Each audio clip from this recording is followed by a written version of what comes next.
comité organizador de la boda de oro de la institución educativa Francisco de Paula Santander, de Fundación Departamento de Magdalena, invita a todos los estudiantes y egresados a vincularse a esta magna celebración de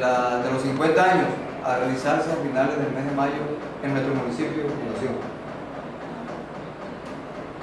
A nombre de la familia oficialista, quiero extender una cordial invitación a todas las personas y entidades que hacen posible el desarrollo socioeconómico de nuestro municipio para que se vinculen a nuestras bodas de oro de la institución departamental Francisco de Paula Santander de Fundación Magdalena, 50 años formando líderes. Desde aquí, desde el departamento de Magdalena, del municipio de Fundación, la esquina del Progreso,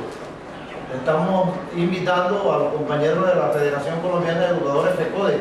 a que se vinculen a la celebración de nuestros 50 años, nuestra boda de oro de nuestra querida institución. De la misma manera, a los compañeros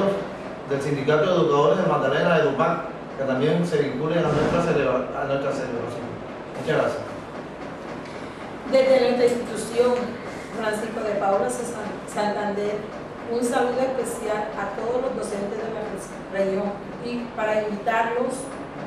a la celebración de los 50 años que el colegio lleva desde su inicio.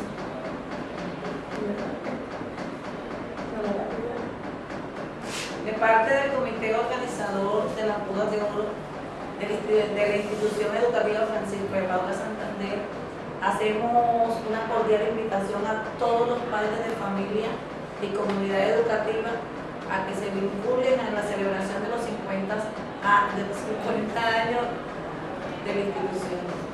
Y a todos los estudiantes del Colegio Francisco Paula Santander, los antiguos, que vengan a ver a la señora Milce Silva, que todavía está muy bonita.